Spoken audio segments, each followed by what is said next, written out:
चलिए तो शुरू करते हैं इसको।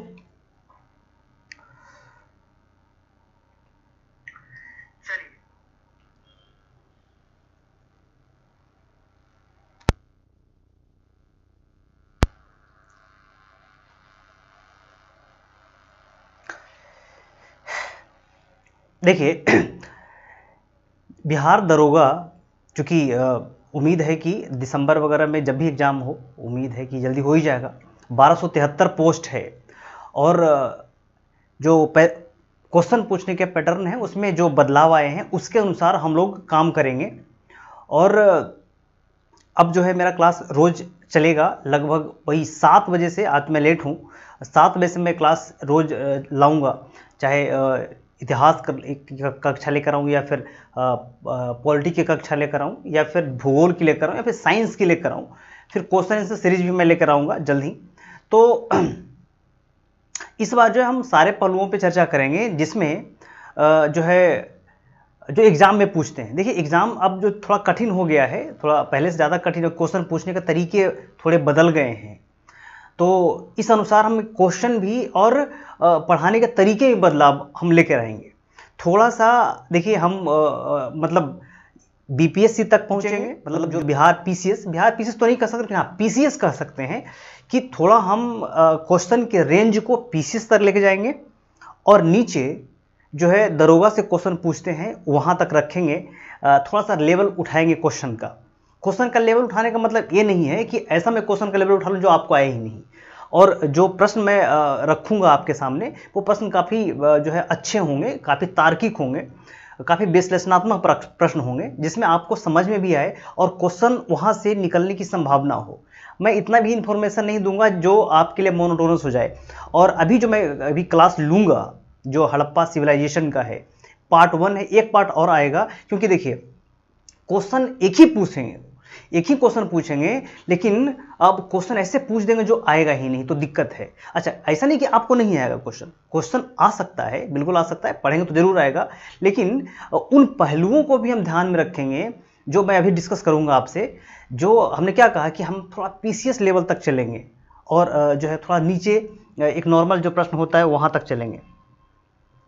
तो हम इसको शुरू करते हैं। देखिए जहाँ तक हड़प्पा सिविलाइजेशन की बात रही, हड़प्पा सभ्यता का जो है बात रहा है, तो चूंकि ये पहली क्लास है, देखिए हड़प्पा सभ्यता अगर हम विश्लेषणात्मक रूप से चलेंगे तो 3-4-5 क्लास लग जाएंगे, लेकिन हमको इसको जल्दी 2 क्लासों में ख़त्म कर देना है ताकि आपको टाइम ज़्यादा टेकन ना हो और हम इसको जल्दी निकाल भी लें, दोनों तरीके से, फैक्चुअली भी और कॉन्सेप्चुअली भी, ताकि वहाँ दिक्कत आपको ना हो। एक ओवरऑल मैं समरी निकाल देता हूँ आपके लिए। और हड़प्पा सभ्यता तो सब लोग जानते हैं, लेकिन कुछ चीज़ें ऐसी हैं जो आप लोगों ने नहीं पढ़ा है, कहीं किताब में भी नहीं है, और इसलिए कहीं किताब में नहीं है, मतलब कुछ ऊँची ऊँची किताब में है, बड़े बड़े किताबों में, जैसे हम लोग उपिंदर सिंह, जो आपके लिए मैंने लाया है वो उपिंदर सिंह से भी लाया है निकाल करके, रोमिला थापर से भी हमने निकाला है, हमने जितने भी और भी प्राचीन भारत जैसे आर एस शर्मा है, तो उन सारी चीज़ों से मैंने मुख्य मुख्य चीज़ें निकाल के आपके लिए लेकर आया हूँ, जो चीज़ें आपके सामने रखूँगा। अच्छा इसमें जो है हमने घटना चक्र के वो सारे पॉइंट्स को भी कवर कर दिए हैं जो बाकी चीज़ों में नहीं है, जहाँ से क्वेश्चन पूछे गए हैं, तो सारी चीज़ों को मैंने एक जगह कर दिया है, कंपाइल कर दिया, ताकि आपके लिए यहाँ से बाहर से क्वेश्चन नहीं आएंगे। ये क्वेश्चन अगर आप लोग करके जाते हैं तो बिल्कुल आपको यहाँ से आपको बिल्कुल निश्चिंत रहिए, लड़ जाएंगे क्वेश्चन। तो देखिए हड़प्पा सभ्यता जो बात आती है, कहा जाता है कि हड़प्पा सभ्यता का जो टाइम पीरियड है, हड़प्पा सभ्यता का जो टाइम पीरियड है वो माना जाता है 2600 से 1900 एनसीईआरटी के अनुसार। और ऐसे जो है बहुत सारे जो विद्वान हैं वो अलग अलग उसका मत मानते हैं, लेकिन 2600 से 1900 का जो काल है वो हड़प्पा सभ्यता का काल है। और हम लोग हड़प्पा सभ्यता को 3 कालों में विभाजित करते हैं। पहला जो प्री हड़प्पा यानी कि प्रारंभिक हड़प्पा, दूसरा हड़प्पा, और तीसरा जो है हड़प्पा के पतन का काल, जो कहते हैं परवर्ती हड़प्पा, यानी कि पूर्ववर्ती हड़प्पा, हड़प्पा और परवर्ती हड़प्पा, 3 काल। अच्छा दूसरी बात आता है कि अध्ययन के हिसाब से हम हड़प्पा सभ्यता को कहाँ रखते हैं, तो हम अध्ययन की इतिहास के अध्ययन के हिसाब से हड़प्पा काल को हम रखते हैं आद्य ऐतिहासिक काल में। थर्ड पॉइंट ये कहता है कि जो हड़प्पा काल है वो मतलब पाषाण काल में आता है कि ताम्र पाषाण काल में आता है कि जो है कांस्य युग में आता है, किस में आता है। तो देखिए हम लोग नॉर्मल कंडीशन में हम लोग पढ़े हैं कि हड़प्पा सभ्यता एक ताम्र पाषाण कालिक सभ्यता है, ठीक है। लेकिन याद रखिए कि ताम्रपाषाण कालिक सभ्यता हड़प्पा सभ्यता का वो पार्ट है जो अपने उरूज पर हड़प्पा सभ्यता है, अपने विकसित अवस्था में हड़प्पा सभ्यता है, वो है ताम्रपाषाणी, वो है आपका कांस्य युगीन सभ्यता। ताम्रपाषाण सभ्यता जो है वो अर्ली हड़प्पा, यानी कि जो 3500 से जो 3000 से 2600 का काल है वो ताम्रपाषाण कालिक हड़प्पा है, और 2600 से 1900 का जो काल है वो है आपका कांस्य युगीन हड़प्पा, और 1900 से 1700 या 1500 के बीच का जो काल है वो फिर से ताम्रपाषाण कालिक हड़प्पा आ जाता है, क्योंकि वो काल है 1900 से 1500 या 1700 का काल, जो वह वैसा काल है जब हड़प्पा सभ्यता का पतन हो गया है, और पतन के बाद वाणिज्य व्यापार टूट गए हैं, उसके वाणिज्य व्यापार बिखरने के कारण जो है आप देख सकते हैं कि जो लोहे जो तांबे हैं, जो टीन है, जो और भी बाहर से वस्तुएं हैं, उनका आयात बंद हो गया है। इसके कारण जो है हड़प्पा सभ्यता में तांबे कांसे की कमी हो गई है। तो ये 3 काल में इसको रखते हैं हम। खैर ये तो विश्लेषणात्मक विवरण है, हम लोग सीधे चलते हैं टॉपिक पे आ जाते हैं, आपको जो है समझाते हैं। देखिए, हम किसी भी इतिहास के अध्ययन इतिहास से किसी भी टॉपिक के अध्ययन को हम 2 तरीके से करते हैं। एक है पुरातात्विक साक्ष्य, दूसरा है जो है साहित्यिक साक्ष्य। अच्छा, पुरातात्विक साक्ष्य क्या होता है, क्योंकि वैसे इसमें अगर देखो यहाँ से भी क्वेश्चन पूछ लेते हैं वो कि पुरातात्विक साक्ष्य आप कहते किसको है। तो पुरातात्विक साक्ष्य का अर्थ होता है जो वैसा साक्ष्य जिसको हम भौतिक रूप से चीज़ों को हम देख करके परख करके उसके साइंटिफिक रूप से अध्ययन कर सकते हैं, उसको हम कहते हैं पुरातात्विक साक्ष्य। साहित्यिक साक्ष्य वैसे साक्ष्य जो लिखित फॉर्म में हो, जिससे हमको उस काल की फिलॉसफी के बारे में जानकारी मिले, दैट इज कॉल्ड जो है साहित्यिक साक्ष्य। तो पुरातात्विक साक्ष्य में क्या आता है, तो जो मकान हो जाएंगे वो मकान हैं, मन के सिक्के, कंकाल, जो है बर्तन, मूर्तियाँ, ये सब क्या है, ये सब पुरातात्विक साक्ष्य है। साहित्यिक साक्ष्य में क्या है, जो लिखित फॉर्म में है। तो हड़प्पा सभ्यता जो है वो वहाँ साहित्यिक साक्ष्य भी मिले हैं और जो है वहाँ पर पुरातात्विक साक्ष्य मिले हैं। तो दोनों साक्ष्य को हम मिला देते हैं, तब जाकर के हड़प्पा सभ्यता का अध्ययन हो सकता है। लेकिन दिक्कत इस बात का है कि हड़प्पा सभ्यता का जो साहित्य है वो पढ़ा नहीं जा सका है। अब जिस लिपि में लिखी गई है हड़प्पा सभ्यता की जो चीज़ें हैं, हड़प्पा सभ्यता के बारे में जिस लिपि में वहाँ की चीज़ों को समृद्ध किया गया है, लिखित किया गया है, वो लिपि अभी तक पढ़ी नहीं जा सकी है। उस लिपि को हम लोग कहते हैं बॉस्ट्रोफ्रेंडम लिपि, यानी गौमूत्री लिपि, या फिर उसको हम एक नाम से और जानते हैं, उसका नाम है चित्राक्षर लिपि।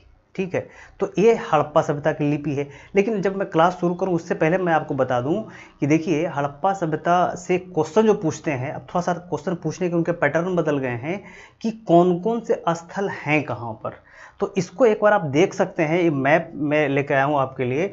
तो यहाँ पर आप देखिएगा कि जो जगह है वो आप एक बार देख लीजिए कि इसमें जो जितने भी जगह हैं वो लगभग सब अधिकांश जगह पाकिस्तान में है।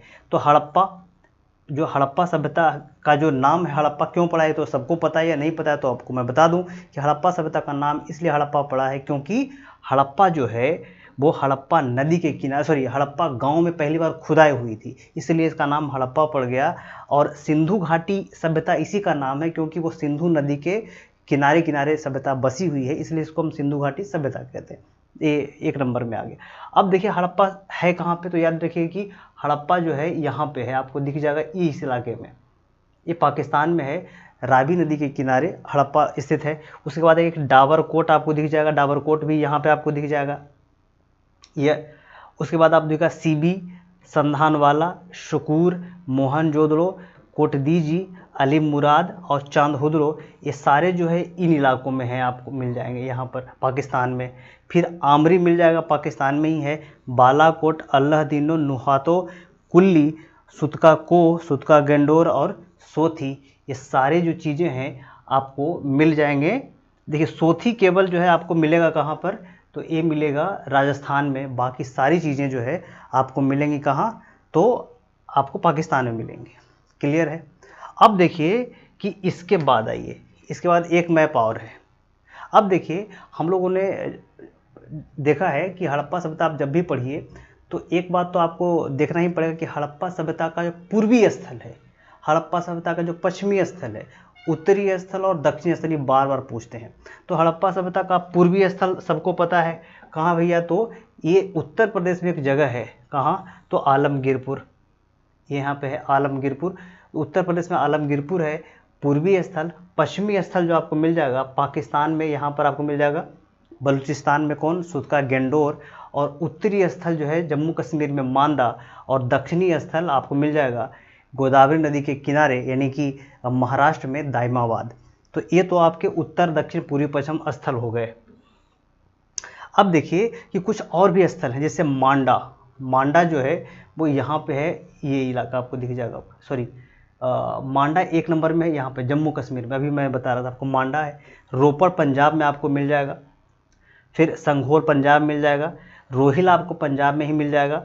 4 राखीगढ़ी आपको कहाँ है, राखीगढ़ी बहुत ही इंपॉर्टेंट साइट है जो आपको मिल जाएगा कहाँ, तो ये मिल जाएगा हरियाणा में, राखीगढ़ी है ना। कुनाल और बनवाली ये भी मिल जाएगा कहाँ, आपको हरियाणा में। फिर मिल जाएगा बालू, हरियाणा में ही आपको बालू मिल जाएगा, और सिसवाल जो है ये भी आपको हरियाणा में ही मिलेगा, तो ये भी याद रखिए। फिर उसके बाद आइए आलमगीरपुर उत्तर प्रदेश में। कालीबंगा, कालीबंगा तो बहुत इंपॉर्टेंट साइट है, आपको मिल जाएगा कहाँ, तो राजस्थान में है ना। बालाथल ये भी आपको मिल जाएगा राजस्थान में। धौलावीरा कहाँ मिलेगा, तो गुजरात में मिल जाएगा। सुरकोटदा ये आपको मिल जाएगा कहाँ, तो ये भी जो है आपको राजस्थान में ही मिलेगा। नागेश्वर ये भी आपको राजस्थान में ही मिलेगा। आपको रोजदी राजस्थान में ही मिलेगा। प्रभास ये भी राजस्थान में मिलेगा। देखिए प्रभास पाटन इसका पूरा नाम है, प्रभास पाटन है ना।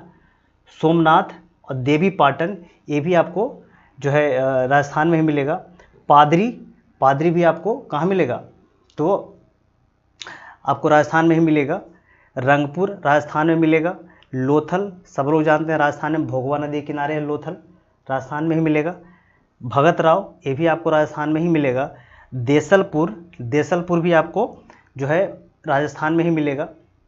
और दायमाबाद ये भी आपको राजस्थान में ही मिलेगा। तो इतना सारा प्लेस बिल्कुल आपको याद रखना है, यहाँ से क्वेश्चन 1-2 जरूर फंसेंगे, ठीक है। तो इसको एक बार आप अच्छे से देखिए, ये स्थल जो है यहाँ से कौन कौन से जो राज्य है इसमें कौन कौन से प्लेस हैं, है ना, इसको बिल्कुल आप ज़रूर देखिए, नहीं देखिए तो मामला गड़बड़ा सकता है, समझ गए। तो इसमें एक जो है अगला क्लास जो है मैं अभी तुरंत लेता हूँ। एक क्लास ये हो गया, क्योंकि ज़्यादा जैसे ही मैं इसको बड़ा करूँगा ये बड़ा हो जाएगा फिर, ठीक है।